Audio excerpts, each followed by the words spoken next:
Even though the flu runs rampant this time of year, there are those of us who are convinced that we are invincible to the flu bug. Still, the truth is there's a high likelihood you could get hit with flu-like symptoms this season no matter what you do.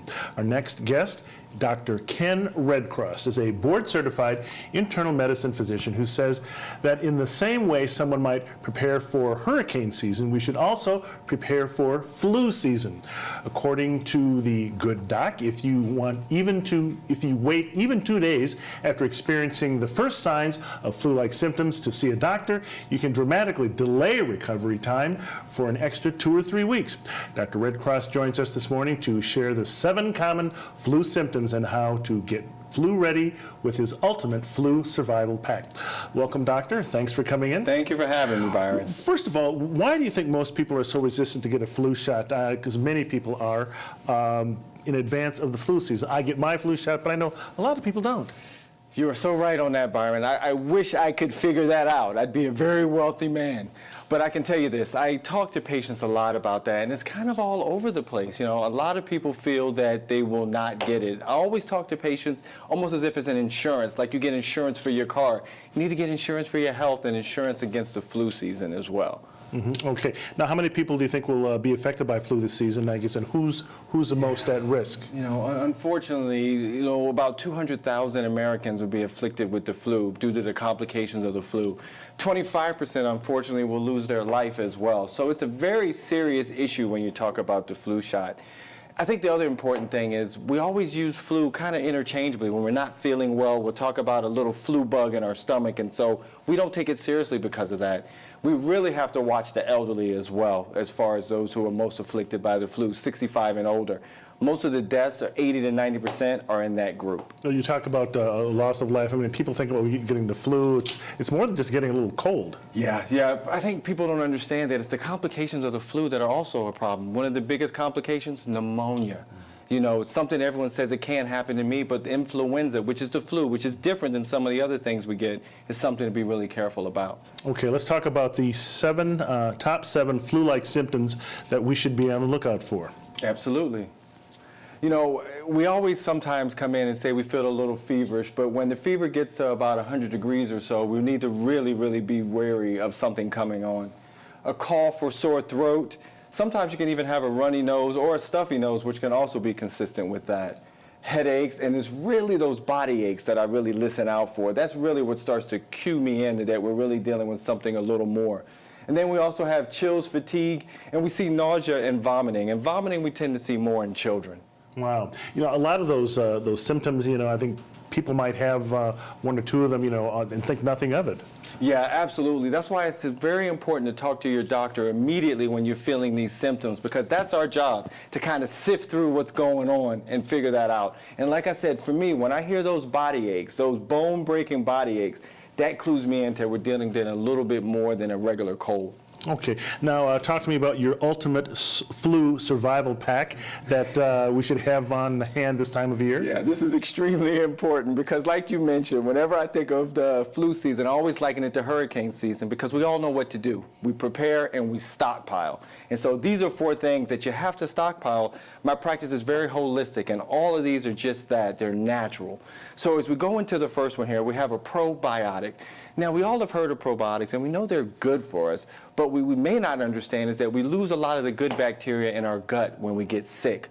The probiotic allows us to replenish that and really get us back to healing and boost our immune system.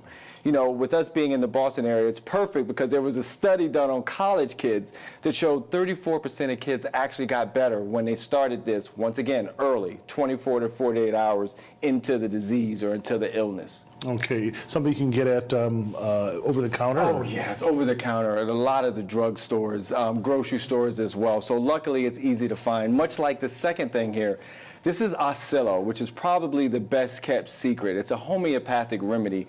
They've been using it in Europe for years. I love it because it uses the body's own inherent immune system to heal itself. Once again, back to the natural. There's some good studies on Oscillo as well. It's been shown to decrease the severity and the duration of illness when taken within the first 24 to 48 hours. And also good for kids 2 years and older. which is important. There were some years back when we didn't know what to give our kids. There were some studies that came out that said some of the things we're giving our kids probably aren't good. Acilo has a place for that. Over the counter? Once again, over the counter and easy to find. Okay, and moving on? Moving on, we're moving here to prove that mom is always right, Byron. We should have known that, but now we know. Mom is 100% right. I know where to get this. You know where to get chicken noodle soup. We all better know. It's funny, I don't know if mom understood that it's pretty much a medicine. You know, there's some studies that show that chicken noodle soup actually decreases the migration of white blood cells to those areas that wreak havoc, such as to our lungs when we get the cough, or our nasal passages when we're getting the sneezing. So chicken noodle soup is a very important part of this survival kit. Wow, okay, and finally we have... And last but not least, we have zinc. Zinc comes in a lot of different formulations, but zinc itself is a very important mineral just for the immune system in general.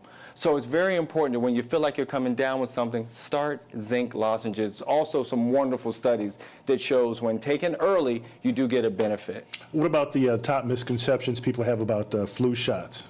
You know, this is, once again, all over the place because a lot of people think the flu shot can actually make them sick. I'm here to tell you it's impossible. The flu shot actually has an inactivated virus. It's already killed and already dead. The other thing is people think, well, farmers making big bucks off of the flu vaccine, and I get it. I get the skepticism. But I'll tell you this, they make probably less than 0.5% on the flu vaccine. So in this case, they're doing wonderful things for us. A lot of people think, too, that if they've already had the flu, that they can't get it again or they don't need the shot. And I'm here to tell you that's not true either because there's different strains of the flu. And you may have had a shot for the one that came, but maybe not the one that's on the way. The other thing is they think flu shot is all they need for prevention, and once again, we don't always get it right, even though I'll say this year we're doing a pretty good job. Okay, and very quickly here at the end, I guess I understand you have you founded a personalized medical practice, one of the first full-service concierge personalized medical practice in the United States. Talk to me about, you know, how that works, and I understand you have some celebrity patients and things. I do. I have patients of all types and backgrounds, I'll tell you, but, you know, personalized medicine is something that just plays to me. Look, I'm an only child. I'll talk till the cows come home, okay? And I can do that when I have time to spend with patients, and that's what it allows me to do. And you basically, these patients put you on retainer and you pay? They put me on retainer and have 24/7 access to me. All right, great. And finally, very quickly, to wrap things up here, where can people get more information about all of this? By all means, my website is drredcross.com, just like the American Red Cross, and at Dr. Red Cross for Twitter. Okay, Dr. Ken Redcross, thanks for coming in, and thanks for all the good tips, and keep your fingers crossed. Hopefully, you and I won't get the flu, or anyone else who takes your advice. I like that. Okay. Thank you. All right, well, that's it for this edition of Urban Update. I'm Byron Barnett for the entire team here. I'm Byron Barnett. Have a great Sunday, everyone.